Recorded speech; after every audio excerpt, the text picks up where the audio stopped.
Welcome to Mildura Weekly, and joining me today in her regular spot is the member for Mildura, Ali Cupper. Ali, welcome to the studio. Hey John, thanks. Well, look, it's been a bit happening since we spoke to you last, including more talk about the Mildura Base Hospital. In fact, we had two Liberal ladies, Georgie Crozier and Wendy Lovell, visit and speak to the management of both hospitals, and you had a message for them. Yeah, well, I had a number of messages for them, I guess. I mean, one of the things that they claimed was that this is an issue that I was quiet about until there was a Liberal government in place. That's not true.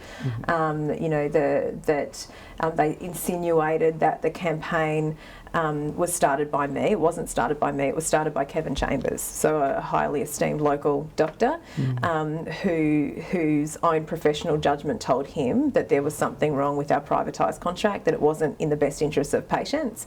The reason I didn't advocate before then is because I didn't work in the sector and I didn't know, along with most of the community, about when that contract was up for expiry. But as soon as I knew, I advocated.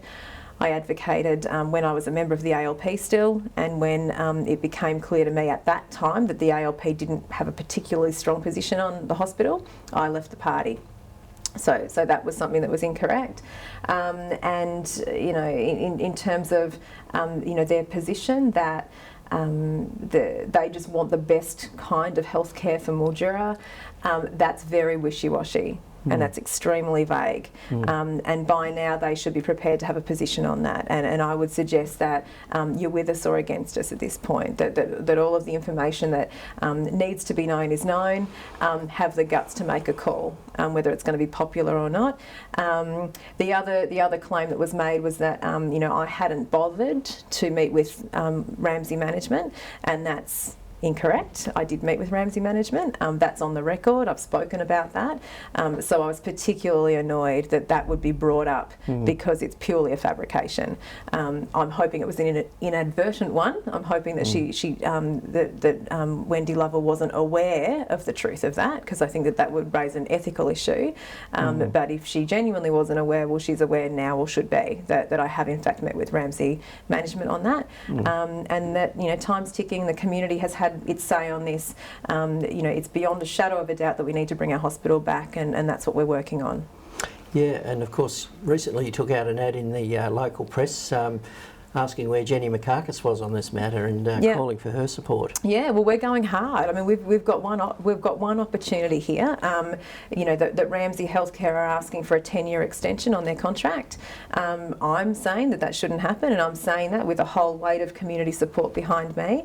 We need to get out of it. One of the things that's been really compelling over the last few months is the increasing frequency of doctors and nurses and specialists coming forward to put stories on the record with me. Most of those medicos are uncomfortable about putting their names on the line or on the record for obvious reasons, because they've got livelihoods and practices to deal with.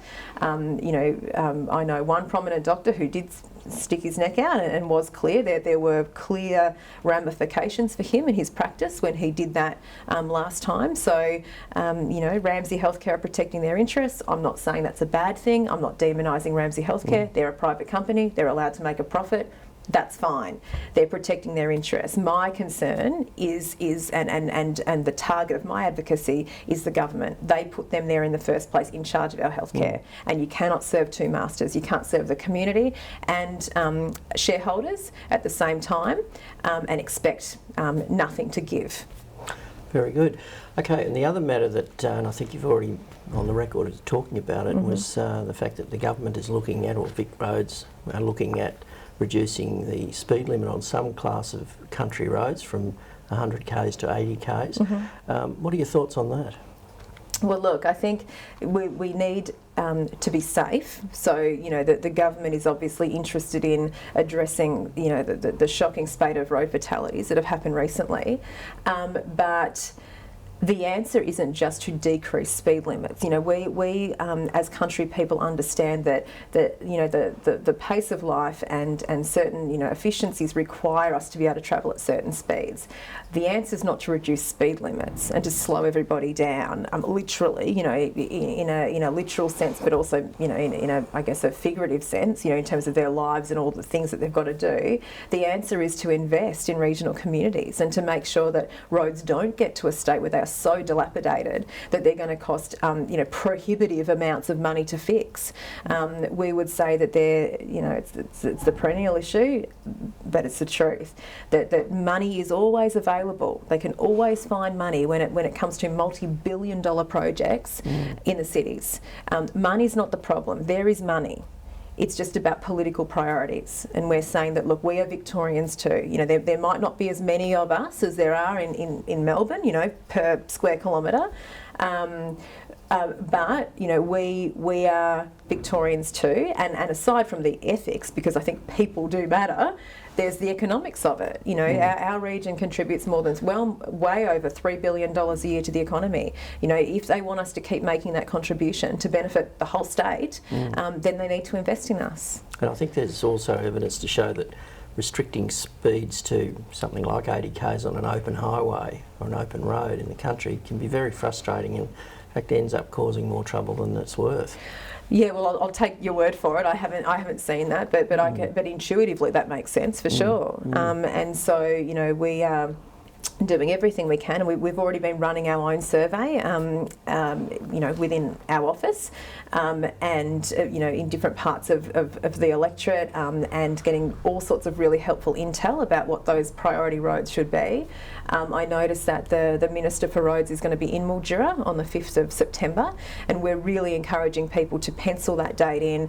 Keep an eye on updates on you know, my social media, and we'll be doing, you know, general media on it too, for a couple of reasons. Number one, because the condition of our roads is such a hot topic, but also because when we have those, whether it's roads or any other issue, if a minister's going to come here, and ministers, remember, are key political decision makers, we need to show up. We really need to show up, and I know from my time as a councillor, you know, when you're being lobbied, it makes a difference when people show up.